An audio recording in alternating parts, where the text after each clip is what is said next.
নমস্কার, নিউজ ভ্যানগার্ডের পর্দায় আপনাদের প্রত্যেককে স্বাগত। আপনাদের সঙ্গে রয়েছে এই মুহূর্তে আমি দিয়া। চোখ রাখছি এই মুহূর্তের কিছু গুরুত্বপূর্ণ খবরের দিকে। তবে শুরুতেই নজর রাখবো মণিপুরে।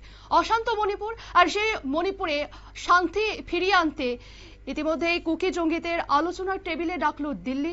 আগামী 9 নভেম্বর স্বরাষ্ট্রমন্ত্রকে বৈঠক ছিল। সূত্রের খবর, দিল্লিতে হতে পারে ত্রিপাক্ষিক বৈঠক। এই নিয়ে জানবো বিস্তারিত। আমাদের সঙ্গে যুক্ত হয়ে গেছে প্রতিনিধি শেখ মনিরুল। মনিরুল, কি জানতে পারছো? হ্যাঁ দেখো, একেবারেই যে এই মুহূর্তে যে সবচেয়ে থেকে বড় খবর, যে মণিপুরকে শান্ত করতে এবার কুকি জঙ্গিদের ফের আরো একবার বৈঠকে ডাকলো কেন্দ্রীয় স্বরাষ্ট্র মন্ত্রকের আধিকারিকরা। যারা নর্থ ইস্ট ডেস্কে যে গোয়েন্দারা কাজ করে বা নর্থ ইস্ট ডেস্কে যে স্বরাষ্ট্র মন্ত্রকের অফিসাররা কাজ করে, তারা এবার ডায়লগ যে ডেমোক্রেসি সেইটাকে কার্যত মেইতি এবং কুকিদের মধ্যে ওপেন করতে যাচ্ছে।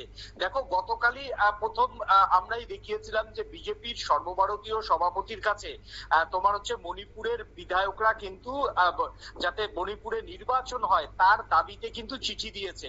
আজকেই সকালবেলা আমি দেখছিলাম মণিপুরের প্রাক্তন মুখ্যমন্ত্রী এন বীরেন সিং তিনি নিজে দাবি করেছেন যে মণিপুর এখন শান্ত, মণিপুরকে নিয়ে এখন ভাবনা চিন্তা করার সময় হয়ে এসেছে বলে দাবি করেন প্রাক্তন মুখ্যমন্ত্রী এন বীরেন সিং।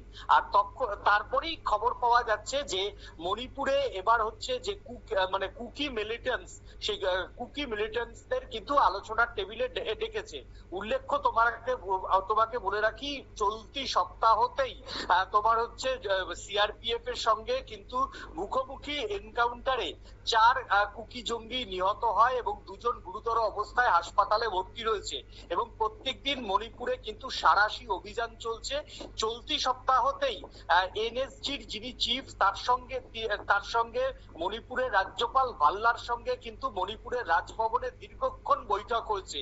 অর্থাৎ একদিকে যেমন সাঁড়াশি অভিযান চালু রাখছে কেন্দ্র এবং মণিপুরের রাজ্যপাল, অন্যদিকে কিন্তু ডায়লগ ডেমোক্রেসিটাকে এবার দিল্লি ওপেন করতে চাইছে।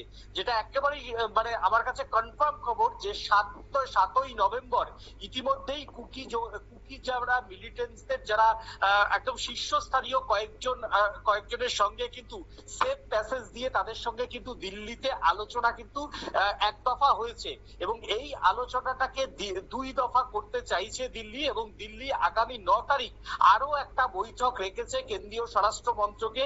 সেখানেই কুকি মিলিটেন্টসদের যে গ্রুপ, সেই গ্রুপের যারা তোমার হচ্ছে সর্বোচ্চ নেতৃত্ব, তাদের সঙ্গে আরো এক দফাতে হয়তো 9 তারিখ একটা আলোচনা করতে চলেছে কেন্দ্রীয় স্বরাষ্ট্র মন্ত্রক।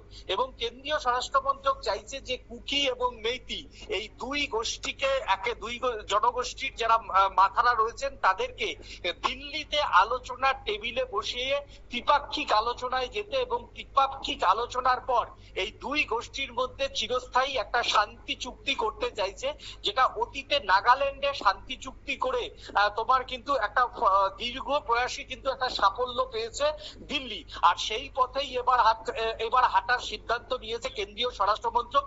এখন দেখার আগামী 9 তারিখে যে বৈঠক হওয়ার কথা, শেষ পর্যন্ত যদি বৈঠক ভেস্তে না দেওয়া যায় তাহলেই কিন্তু সেদিন স্বরাষ্ট্র মন্ত্রকের যারা নর্থ ইস্ট ডেস্কে থাকেন দিল্লির আধিকারিকরা, তারা কিন্তু একেবারেই এর পরের দিন ত্রিপাক্ষিক যে বৈঠক সেই বৈঠকের প্রপোজাল দেবে এবং ত্রিপাক্ষিক বৈঠক করে একটা দীর্ঘমেয়াদী শান্তি চুক্তির পথে এই মুহূর্তে হাঁটতে চাইছে কেন্দ্রীয় সরকার। ধন্যবাদ মনিরুল।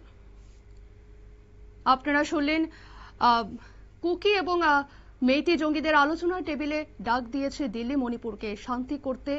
এবং আগামী 9 নভেম্বর স্বরাষ্ট্র মন্ত্রকে এ নিয়ে বৈঠক ছিল।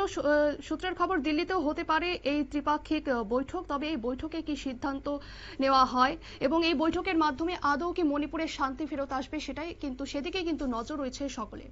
নিয়ে নিচ্ছে ছোট্ট একটি বিজ্ঞাপন বিরতির, সঙ্গে থাকুন।